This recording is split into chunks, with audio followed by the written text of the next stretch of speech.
Olá, gente, tudo bem com vocês? Espero que estejam todos bem, tá? Continuamos com essa situação ainda de excepcionalidade, né? Aí o processo de isolamento social para evitar o contágio, né, com o novo coronavírus, que afinal de contas a saúde é mais importante.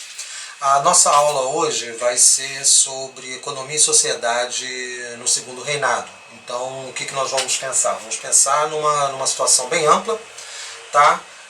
Trabalhando, obviamente, quando a gente fala de economia no segundo reinado, nós temos, digamos, dois episódios. Primeiro, o processo de expansão da agricultura cafeeira, né, que se dá inicialmente no Vale do Paraíba e depois avança para o oeste paulista. E aí essa mudança promove transformações significativas em termos econômicos e sociais. E o surto de industrialização, né, aí nessa virada da primeira para a segunda metade do século XIX, principalmente impulsionada, né, pelas iniciativas do Irineu Evangelista, o Barão de Mauá, e também, digamos, favorecida pela aprovação pelo parlamento da tarifa Alves Branco, que vai ser responsável, ou vai determinar uma equiparação das taxas de importação dos diferentes países, né? Essa medida, obviamente, a aprovação dessa lei vai, digamos, trazer contragosto, né? Vai ser um contragosto para a Inglaterra, que até aquele momento gozava de um privilégio alfandegário, desde a época da assinatura do Tratado de Amizade, Navegação e Amizade, né, por Dom João, que estabelecia que a Inglaterra pagava só, os produtos ingleses pagariam 15% apenas de tarifa alfandegária e os demais países 24%. Então, assim, esse vai ser a nossa abordagem.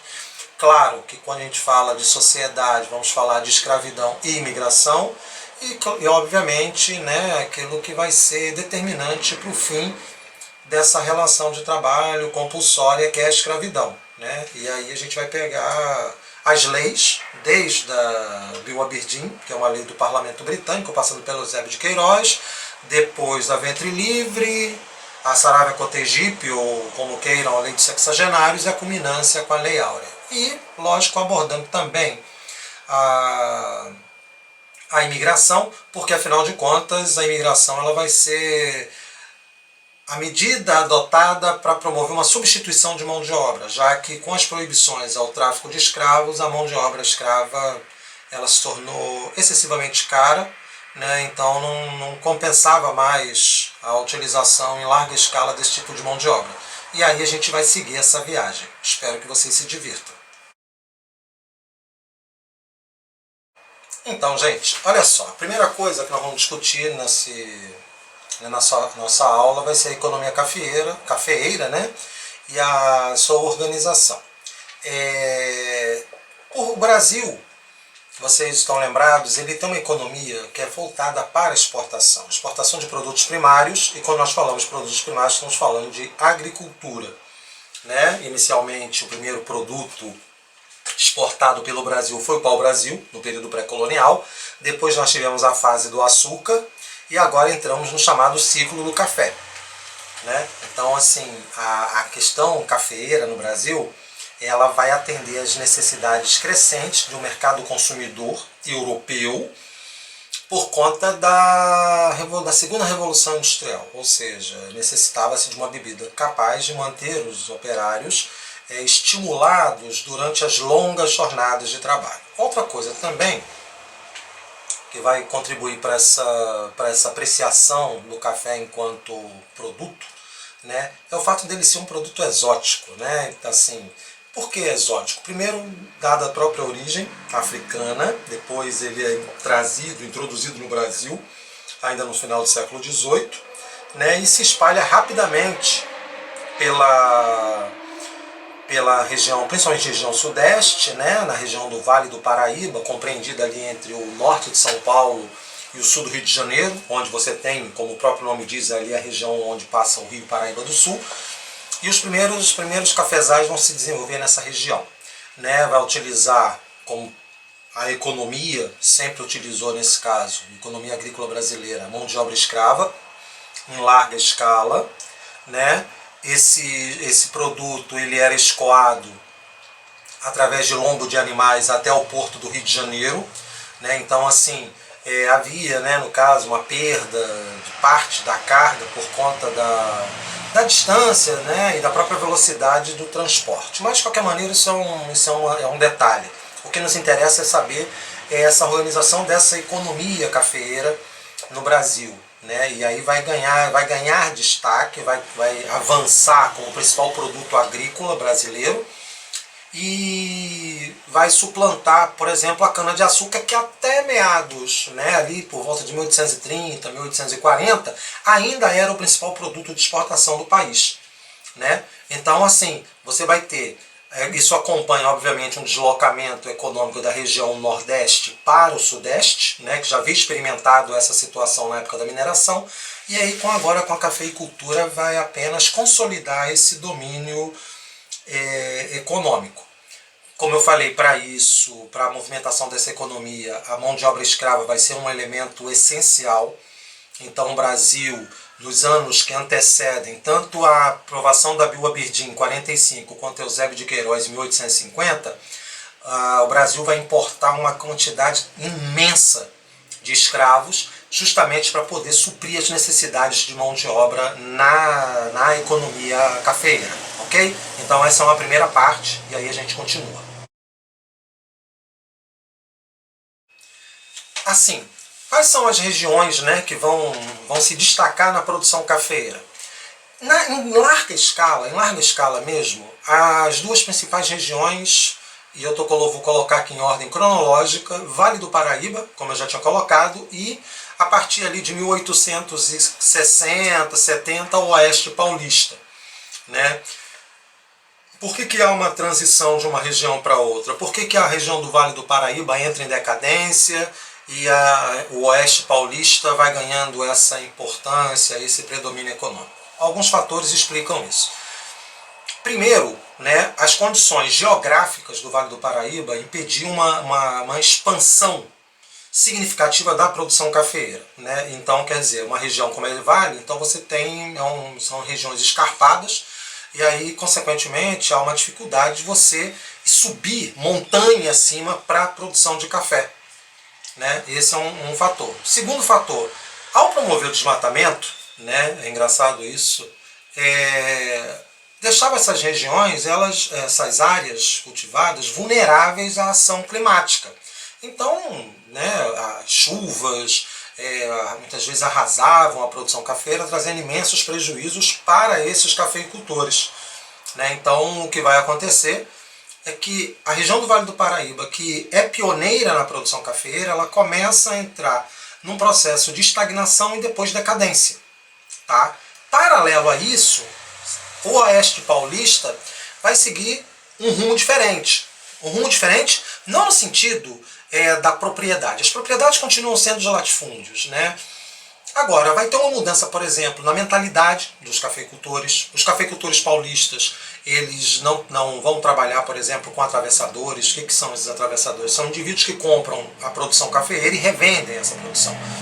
Os cafeicultores paulistas optaram por eles mesmos serem os responsáveis pela comercialização do café. Isso vai permitir uma capitalização significativa desses cafeicultores. E, já que eu estou falando de capitalização, eu vou falar também de capitalismo. Por que eu quero me referir a isso?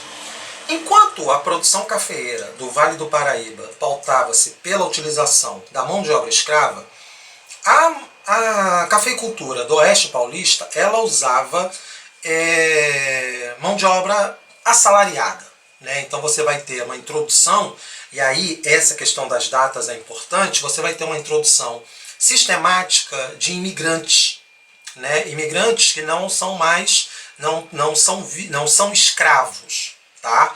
Então isso faz com que as relações de trabalho sejam modificadas. Um outro aspecto também igualmente importante é a própria natureza do deslocamento da carga. Então, por exemplo, enquanto a produção cafeeira do Vale do Paraíba, como eu falei, era levada em lombos de animais, né, até o porto, então isso demandava um bom tempo. O Oeste Paulista, e aí pela a região, né, a topografia da região ajuda muito, porque é uma região plana, ela vai favorecer, por exemplo, a expansão das estradas de ferro. Então, quer dizer, se você fizer uma comparação direta, uma mula carregando 60 quilos de café, né, 100 quilos, ela vai se deslocar no máximo a 5 quilômetros por hora. Uma locomotiva carregando não sei quantas toneladas vai se deslocar pelo menos a 60 quilômetros por hora. Então, ou seja, ela leva 10 vezes menos tempo para chegar ao seu destino. Então, por isso que o Oeste Paulista vai se desenvolver bastante, né? E outra coisa, como a região é plana, ela não sofre a ação do clima. Assim, o que eu quero dizer? Não corre risco de erosão, né? Então, por isso que a região do Oeste Paulista foi se consolidando como a principal região produtora de café no Brasil naquele momento, tá ok? Então, essa aqui digamos assim, essa primeira parte, essa discussão sobre a localização da produção cafeeira no Brasil do século XIX. Inicialmente Vale do Paraíba e depois Oeste Paulista. Ok, gente? Olá, gente. Dando continuidade, né, dando prosseguimento aí ao nosso bate-papo, nós vamos falar agora sobre a tarifa Alves Branco, né, e esse surto de industrialização que o Brasil conheceu aí em meados do século XIX. Para esse surto, ele tem ele resulta de uma conjunção de dois elementos, né? A tarifa Alves Branco, como eu havia colocado, porque serviu até para tentar incentivar essa industrialização local, né? E as iniciativas de neoevangelista, né? O Barão de Mauá, que, digamos assim, influenciado pela mentalidade inglesa, tentou fazer com que o Brasil saísse da condição de uma economia agrícola, né, e ingressasse no rol das economias industrializadas. E a visão do Irineu, né, era bastante, como eu disse, coerente. Tá? Por que eu digo coerente? Primeiro porque o Brasil tinha um vasto território. Vasto território, nessa concepção econômica do século XIX, significava acesso a recursos naturais muito maiores do que outros países. Tinha uma grande população que poderia conformar aí um grande mercado consumidor.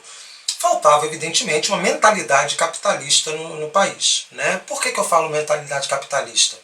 Porque o Brasil ainda vivia sob o regime da escravidão, né? E com uma economia voltada única e exclusivamente para a exportação.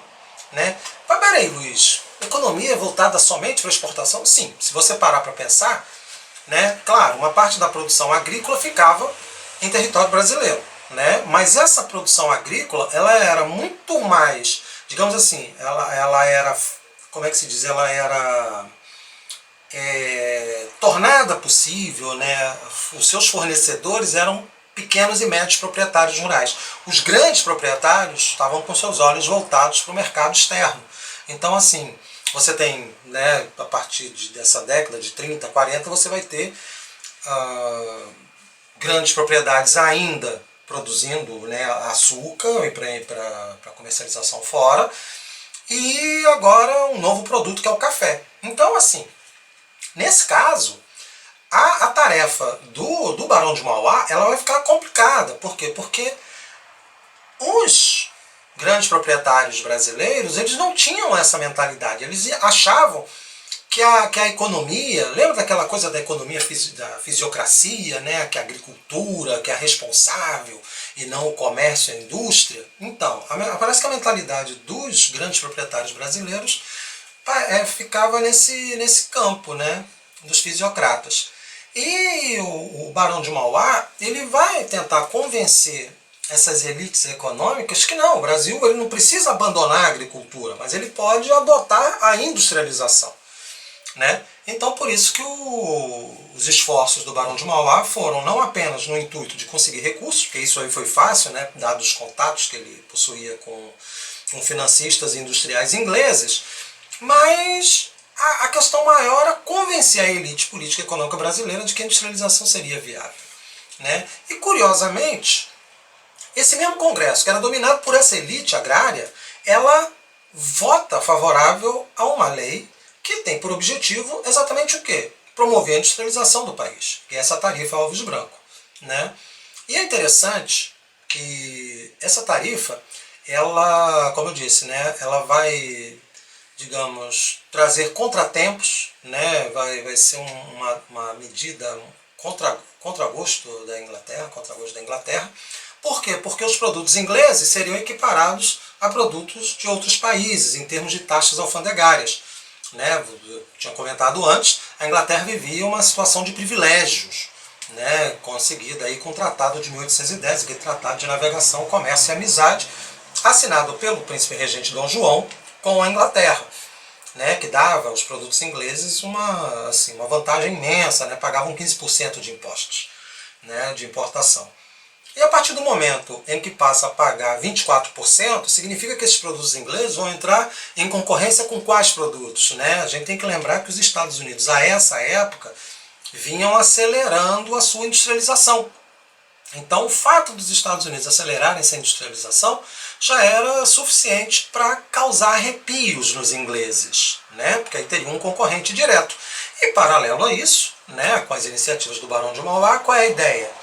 Promover aí essa industrialização. Agora, o problema é que, como eu falei, a mentalidade das elites econômicas brasileiras era voltada exatamente para a manutenção de uma economia agrária exportadora.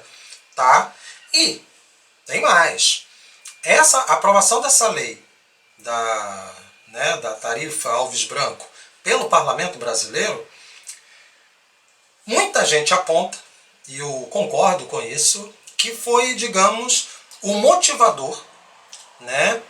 Ou seja, sofreria uma represália o Brasil, sofreria uma represália, quando a Inglaterra, no ano seguinte, ou seja, 1845, decide pela aprovação da Bill Aberdeen, que proíbe o tráfico de escravos, né, entre o continente africano e o continente americano. Então, aí assim a gente dá encerramento a essa primeira parte, né? Depois a gente continua na segunda parte falando das leis que acabaram culminando com a abolição da escravidão, imigração, né? A lei de terras, então essas mudanças ocorridas na sociedade brasileira. Tá bom, gente? Um beijo grande para vocês. Tchau, tchau.